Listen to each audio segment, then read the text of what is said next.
So lucky I got cut off.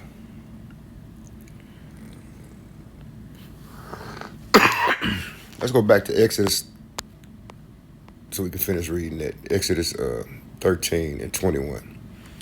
And Yahweh went before them by day in a pillar of a cloud, which is a chariot, to lead them the way, and by night in a pillar of fire, to give them light to go by day and night.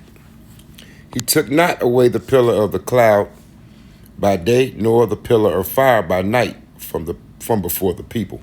So at daytime, it was visible. At nighttime, they cut the lights on the chariot so everybody could see. The children of Israel, that is, not the Egyptians.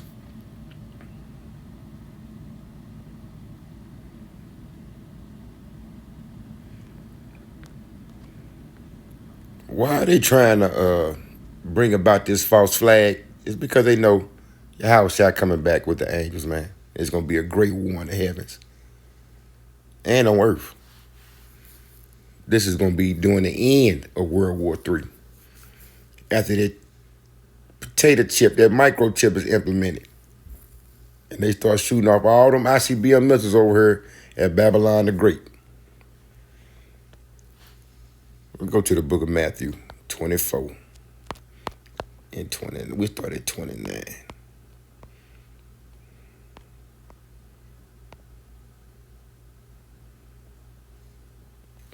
It's going to be during the time of World War III when all going to be all chaos going on the earth. They're going to be implemented that chip, which is the MOTB, the RFID chip. Immediately, Matthew 24 and 29. Immediately after the tribulation of those days shall the sun be darkened and the moon shall not give her light because of all that smoke. And the stars shall fall from heaven and the powers of heaven shall be shaken. Verse 30, here go the point. And then shall appear the sign of the Son of Man in heaven. And then shall all the tribes of the earth mourn. And they shall see the Son of Man coming in the clouds, the chariots of heaven, with power and great glory. And he shall send his angels with a great sound of a trumpet. And they shall and they shall gather together his elect from the four winds, from one end of heaven to the other. All right, let's continue. 1 Thessalonians 4 and 17. So after Jacob's trouble, civil war, sedition among men, all these things are culminating. All these prophecies are coming true on earth.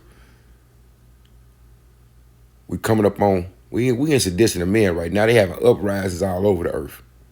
Right? They got an uprising. The people of Kenya had an uprising. The people over in Belize had one. They tried to do a coup, but it failed.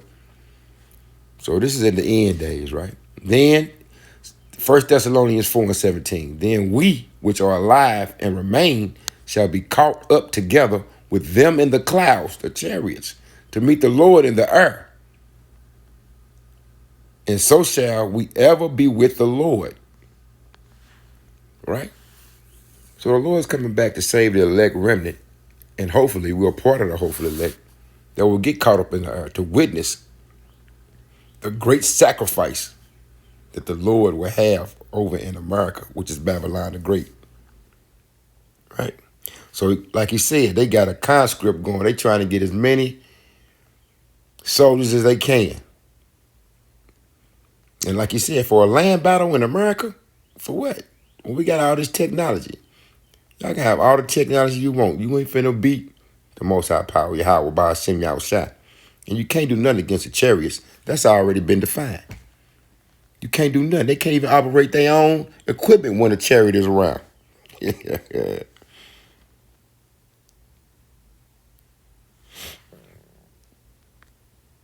get the book of Mark.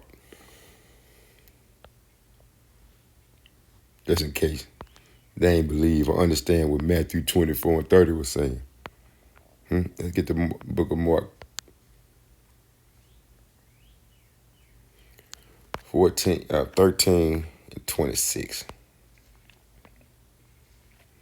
And then shall they see the Son of Man coming in the clouds with great power and glory. And then shall he send his angels and shall gather together his elect from the four winds, from the uttermost parts of the earth to the uttermost part of heaven, because we have been scattered amongst all the nations.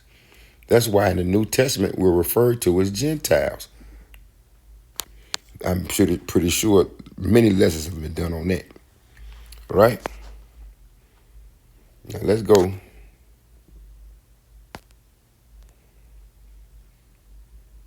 Hold on, it ain't in there. Second Ezra 13. That's why they're gonna have all these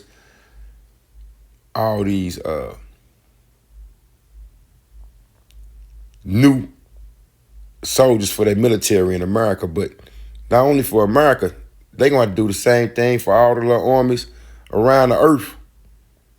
Because the Lord is coming back. And as he said, I shall not meet thee as a man. Let's go to Second Ezra 13. I will start. So we can start at 3.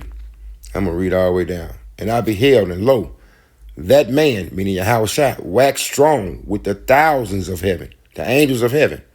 And he turned his countenance to look. All the things trembled that were seen under him. That means everything. And whosoever, and whensoever the voice went out of his mouth, all they burned that heard his voice, like as the earth filleth when it filleth the fire. And after this I beheld, and lo, there was gathered together a multitude of men out of number from the four winds of the heaven to subdue the man that came out of the sea.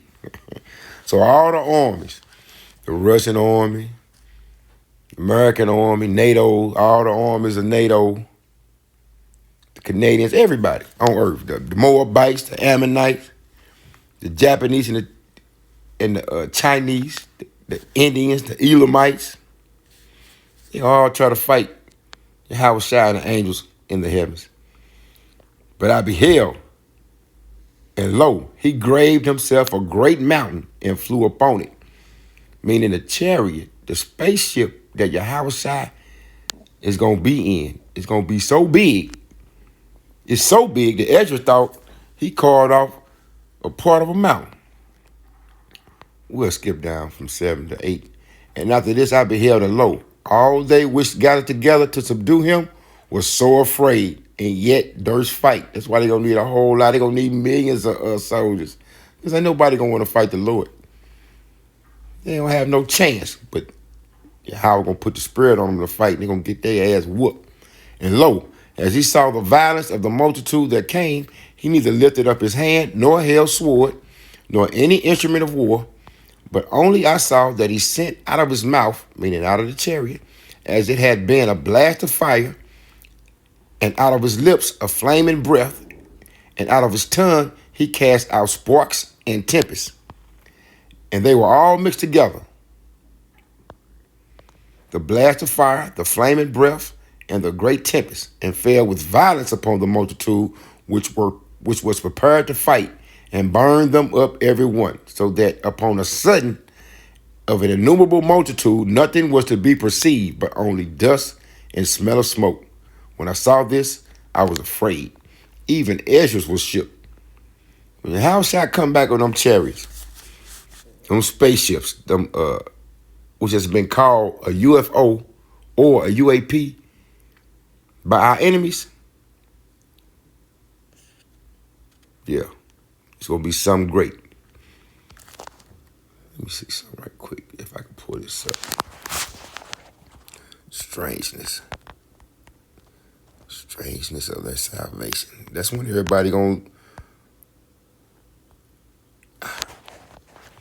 Let me see, I know it's in Wisdom of Solomon. Let me see.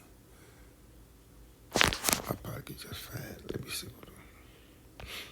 Bear with me, Salaki. Is it in full?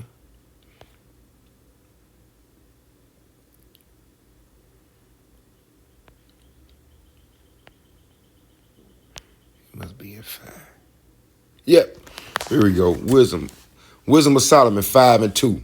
And when they see it, meaning them chariots, they shall be troubled with terrible fear, and shall be amazed at the strangeness of his salvation, so far beyond all that they look for.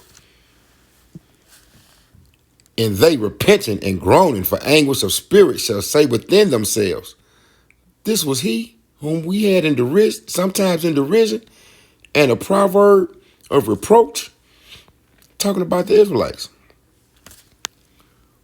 That's what the enemies and the 2/3 of Israel are going to be saying about the elect that are saved by Yahushua and the angels. So the heathen are going to be amazed at the strangeness of the elect of Israel's salvation. And hopefully we're part of that.